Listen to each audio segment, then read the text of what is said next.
کہ ہمیں آسمان سے زمین پہ گرا دیا جائے اور مار دیا جائے rather than speaking those words. اتنے ایول اور اتنے ڈرٹی خیالات ہیں. حالانکہ ہمیں کیا لگتا ہے کہ یہ ویکنیس آف ایمان کی نشانی ہے, یہ میری کمزوری ہے کہ یا رسول اللہ صلی اللہ علیہ وسلم میرا نفس میرے سے ایسی باتیں کرتا ہے, مطلب میرا نفس مجھے کوئی ایسا بولتا ہے, نفس ہمارا بسو برا نفس, کہ میں آپ کو بتا نہیں سکتا. And I would prefer to be a burned coal, کہ میں جلا ہوا ایک جو ہے نا کوئلے کا حصہ ہو جاؤں, ٹو اسپیک دوز ورڈز. شبہات. ایک گروپ آف صحابہ اللہ کے نبی صلی اللہ علیہ وسلم کے پاس آئے اور کہا کہ یا رسول اللہ صلی اللہ علیہ وسلم, ہمیں ایسے ایسے خیالات آتے ہیں کہ ہم گوارا نہیں کر سکتے کہ ہم ان کو اپنی زبان پہ لائیں. ہمیں ایسے ایسے برے ایول تھاٹس آتے ہیں, ہم گوارا نہیں کر سکتے کہ ہم آپ کو وہ بتائیں, اپنی زبان پہ لائیں. اور ایک اور روایت میں آتا ہے کہ we would prefer کہ ہمیں آسمان سے زمین پہ گرا دیا جائے اور مار دیا جائے rather than speaking those words. اتنے ایول اور اتنے ڈرٹی خیالات ہیں. تو اللہ کے نبی صلی اللہ علیہ وسلم فرمایا کہ وقد جدتموہ, کہ واقعی میں تمہیں خیالات آتے ہیں؟ قالوا نعم یا رسول اللہ, انہوں نے کہا جی یا رسول اللہ. تو رسول اللہ صلی اللہ علیہ وسلم فرمایا ذالک صریح الایمان, یہ کھلا ایمان کی نشانی ہے, یہ صریح اوپن اور کھلے ایمان کی نشانی ہے. Now we need to understand this hadith. پہلی بات کہ وسواس جو آتے ہیں نا, ضروری نہیں ہے کہ اس انسان کو ہے جو کہ اچھا مسلمان نہیں ہے, یا کچھ لوگ سمجھتے ہیں کہ ہم تو مسلمان رہے ہی نہیں گئے, انفارچونیٹلی ہم تو کفر میں چلے گئے ہیں. ضروری نہیں ہے کہ وسواس جو ہے نا ایک ایسے انسان کو آئے جو کہ اسٹرانگ مسلم نہیں ہے, بلکہ صحابہ سے اسٹرانگ کون ہو سکتا ہے؟ اور یہ بہترین جماعت تھی صحابہ کی, بہترین خیر القرون قرنی ثم الذین یلونہم ثم الذین یلونہم. اللہ کی میں نے کیا فرمایا؟ سب سے بہترین میرا دور, اس کے بعد آنے والوں کا دور, اس کے بعد آنے والوں کا دور. صحابہ کا جو جنریشن ہے سب سے بہترین جنریشن ہے انبیاء کے بعد. اب ان کو ایول تھاٹس کیسے آ رہے ہیں کہ ہاں وہ برداشت نہیں کر سکتے, وہ گوارا نہیں کر سکتے, they cannot think of putting those words into on the tongue. تو اللہ کی میں نے کہا کہ ذالک صریح الایمان. تو یہ وسوسے ان لوگوں کو ہی آتے ہیں جنرلی جو کہ ایمان میں اسٹرانگ ہوتے ہیں, جو اچھے مسلمان ہوتے ہیں, جو پریکٹسنگ مسلمان ہوتے ہیں. اللہ کی میں نے کیا فرمایا؟ یہ ایمان کی نشانی ہے تمہارے دلوں میں. حالانکہ ہمیں کیا لگتا ہے کہ یہ ویکنیس آف ایمان کی نشانی ہے, یہ میری کمزوری ہے, لیکن یہ واللہ العظیم یہ ایمان کی نشانی ہے. دوسری چیز, صحابہ نے اس کے بارے میں, ان کے بارے میں بولا نہیں, وہ ان الفاظ کو, ان خیالات کو اپنے زبانوں پہ نہیں لائے. تو ہمیں بھی کرنا چاہیے, جس کو خیالات آتے ہیں, بری تھاٹس آتی ہیں, تو اپنی زبان پہ وہ نہ لائے, وہ زبان پہ نہ لائے. تیسری چیز, انہوں نے اپنے دلوں میں بھی ان کو ریجیکٹ کر دیا. زبان پہ تو لانے سے ریجیکٹ کیا ہی کیا, اپنے دلوں کے اندر لانے سے بھی ان تھاٹس کو ریجیکٹ کر دیا, کہ دے just got rid of these thoughts bye. حالانکہ بار بار آتی تھیں, اس لیے کہ ایک دفعہ آئیں, بار بار آتی تھیں, لیکن وہ اس کو ڈس لائک کرتے تھے, وہ اس سے ڈسکمفرٹ فیل کرتے تھے. چوتھی چیز, وہ اس خیالات پہ شیمفل تھے, they were not proud of it. یعنی کہ جی میں تو ایسا سوچتا ہوں, I think میرا یہ خیال ہے اللہ تعالیٰ کے بارے میں یا دین کے بارے میں. نہیں, they were not proud of it, they were shameful of it, and this is the sign of iman. And the fifth point is we need to learn from this hadith is they were sahaba. We should be surprised کہ اگر مجھے اور آپ کو خیالات آ رہے ہیں, اور ہمیں اس شک میں نہیں پڑنا چاہیے کہ ہم شاید ویک مسلمان ہیں یا پتہ نہیں اسلام میں رہے یا نہیں رہے.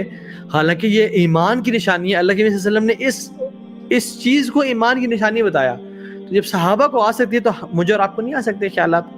بالکل آ سکتے ہیں, لیکن ان کو زبان پہ نہیں لانا چاہیے, اور ان پہ شیمفل فیل کرنا چاہیے, اور ان کو مطلب ان پہ ریگریٹ فیل کرنا چاہیے. اور کیا کیا کرنا چاہیے انشاءاللہ میں آپ سے بات کرتا ہوں. نمبر 1 از, حدیث میں آتا ہے رسول اللہ صلی اللہ علیہ وسلم فرمایا کہ شیطان تمہارے پاس آتا ہے اور کہتا ہے کہ فلاں کو کس نے پیدا کیا, اور پھر کہتا ہے کہ فلاں کو کس نے پیدا کیا, مطلب تمہیں کس نے پیدا کیا, تمہارے باپ کو کس نے پیدا کیا, تمہارے دادوں کو کس نے پیدا کیا, حتیٰ کہ وہ کہتے کہتے فرماتا ہے والعیاذ باللہ اعوذ باللہ من الشیطان الرجیم, کہ نعوذ باللہ تمہارے رب کو کس نے پیدا کیا, تمہارے اللہ کو کس نے پیدا کیا. تو رسول اللہ صلی اللہ علیہ وسلم نے فرمایا کہ تم کیا کرو, تم شیطان کی پناہ میں آؤ اللہ تعالیٰ سے, تم اللہ کی پناہ میں آؤ شیطان مردود سے. اور دوسرا اس خیال کو وہیں رد کرو, اس خیال کو وہیں سوچنا شروع کرو. تو اس سے ہمیں پتہ چلتا ہے کہ شیطان ڈفرینٹ ٹیکنیکس سے آتے ہیں انسانوں کے پاس, کہ تمہیں کس نے پیدا کیا, تمہیں باپ کو, اور کرتے کرتے تمہارے آدم کو کس نے پیدا کیا, اور آسمان و زمین کس نے پیدا کیا, پھر کرتے کرتے اللہ تعالیٰ کو کس نے پیدا کیا. اس طرح کے خیالات دیتے ہیں انسان کے ذہن میں. تم کیا کرو, اس کو فوراً سے اعوذ باللہ من الشیطان الرجیم پڑھ لو, یا اعوذ باللہ السمیع العلیم من الشیطان الرجیم من ہمزہ ونفخہ ونفثہ پڑھ لو, تاکہ سب سے پہلے شیطان کو رد کر دو. اور دوسرا اس خیالات کو میکسیمم ایفرٹ کرو, کوشش کرنے کی کہ روک لو. اور اس بات کو بھی نوٹ کر لیں, اس بات کو بھی دیکھ لیں کہ this hadith of Rasulullah, this advice of Rasulullah is against some philosophical questions, to question everything. فلسفی کے پروفیسرز اور منطق کے لوگ کیا کہتے ہیں کہ question everything. No, you shouldn't question everything. There are some things which are universal truth, جو کہ یقینی ہے. You shouldn't question everything.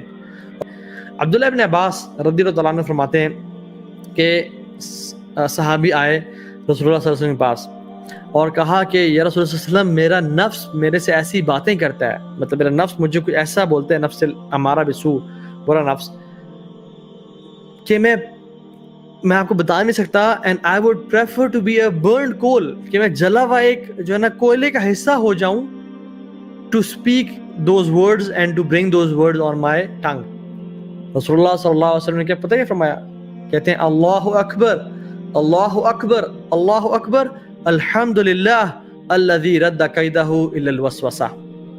کہ اللہ اکبر, اللہ سب سے بڑا ہے, اللہ سب سے بڑا ہے, اللہ سب سے بڑا ہے. اللہ کا شکر ہے کہ اس نے شیطان کے جو وار ہے اس کو وسوسہ تک ہی رکھا. شیطان کے جو ٹریپس ہیں اور اس کے جو وار ہیں اس کو صرف وسوسے تک ہی رکھا, اور اس کو آگے نہیں بڑھایا کہ وہ انسان کو فزیکلی بھی آ کے گمراہ کرے. یہ سنن ابو داؤد کی روایت ہے, اوتھینٹک نیریشن.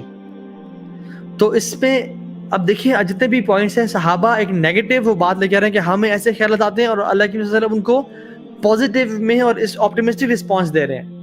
کبھی کہہ رہے ہیں کہ جان لو کہ یہ ایمان صرف ایمان کی نہیں, صریح الایمان, کھلے ایمان کی نشانی ہے. کبھی کہہ رہے ہیں الحمدللہ اللہ اکبر, کہ اللہ تعالیٰ نے شیطان کو اس سے زیادہ موقع نہیں دیا. کبھی بھی انسان کو یہ نہیں کہہ رہے کہ تمہارا ایمان کیسے ہے, تم اتنے کمزور کیوں, نہیں, بلکہ الٹا تمہیں ایمان کی بشارت دی اور نشانی دی. تو جان لیں کہ جو ایمان والے ہیں نا, ان کو ایسے خیالات آتے ہیں, جو دین کو پریکٹس کرنا چاہ رہے ہیں, جو علم حاصل کرنا چاہ رہے ہیں, جو جہنم سے اپنے آپ کو بچانا چاہ رہے ہیں, ان کو ہی ایسے خیالات آتے ہیں. اور یہ بات بھی جان لیں کہ یہ شیطان کی طرف سے ہیں. اگر ہم پہچان لیں کہ یہ خیالات شیطان کی طرف سے ہیں, then we will be easily able to rectify these thoughts. دوسری, don't blame yourself, اور اللہ کے بندے نے ان کو blame نہیں کیا کہ تمہاری غلطی ہے. اور جس کو یہ خیالات آ رہے ہیں obsessive compulsive disorder regarding their ایمان and faith and purity, اور وہ سب اس کے بارے میں بات کرتے ہیں, don't blame yourselves, rather blame it to شیطان, کہ شیطان مجھے تنگ کر رہا ہے اور میں نے اس کا شکار نہیں ہونا. اور تیسری چیز, اللہ کے نبی نے اس کو پازیٹیو میں رپلائی کیا, تو آپ کے لیے بھی اللہ کے نبی صلی اللہ علیہ وسلم کی پازیٹیو میں رپلائی ہے. اس کا مطلب یہ نہیں ہے کہ جو بھی ایول تھاٹس آ رہے ہیں اس کو بڑا اچھا سمجھنا شروع کر دیں اور ان پہ بڑا خوش ہوئیں. rather try to get rid of them, اعوذ باللہ من الشیطان الرجیم پڑھیں اور change your attention to something good. rather ایسا کر لیں کہ جب بھی مجھے برا خیال آیا میں 10 دفعہ استغفار پڑھوں گا, بجائے کہ پریشان ہوں اور مصیبتیں پڑھوں 10 دفعہ استغفار پڑھوں گا, کیونکہ شیطان کو پسند نہیں ہے کہ آپ کو جب بھی وسوسہ دے آپ 10 دفعہ استغفار پڑھ لیں, اپنے گناہ معاف کروا دیں. یا ارادہ کریں کہ جب بھی مجھے برا خیال آئے میں 2 نفل پڑھ لوں گا, اینڈ شیطان ہیٹ سیٹ کہ آپ 2 نفل پڑھیں. شاید تو شروع میں کرتا رہے کہ یار کب تک شاید یہ ہار مان جائے, لیکن اگر آپ نے ہار نہ مانی تو he will leave you right there and then. کچھ عرصے کے بعد کہ تو بندہ ہار ہی نہیں مان رہا, and it is preferable for me کہ میں اس کو وسوسہ ہی نہ دوں, بجائے کہ 2 رکعتیں پڑھنا شروع کر دے یا 10 دفعہ استغفار پڑھنا شروع کر دے. آپ وسوسوں کو اس طرح سے لیا کریں جس طرح میں اکثر لوگوں کو کہتا ہوں کہ جس طرح آپ سے کوئی مجنون ایک پاگل انسان بات کر رہا ہے. آپ سے اگر وہ کچھ کہہ رہا ہے, آپ کو کوئی بات کر رہا ہے, آپ اس کی بات کو دھیان دیں گے؟ کیا آپ اس کی بات کو دھیان دیں گے؟ کہیں گے یار تم مجھے باتیں تنگ کر رہی ہیں اور سر نہیں, یا کہیں گے تم خاموش ہو جاؤ؟ آپ کو پتہ پاگل انسانوں کبھی خاموش نہیں ہوگا. You will just do it, you will not pay attention to it and move on, do your business, do your job. تو جو وسوسے ہیں نا, یہ تو پاگل انسان سے بھی برا شخص دے رہا ہے جو کہ شیطان ہے. تو شیطان جو مرضی بولتا رہے, just treat شیطان as he is a madman. جو کہ آپ کو وسوسے دے رہا ہے اور آپ کو اس سے فرق نہیں پڑتا. جیسے پاگل انسان بولتا رہے آپ اس کو چپ ہونے کا بھی نہیں کہتے. آپ you just go away from it, just اعوذ باللہ and go away from it. So it's like پاگل انسان.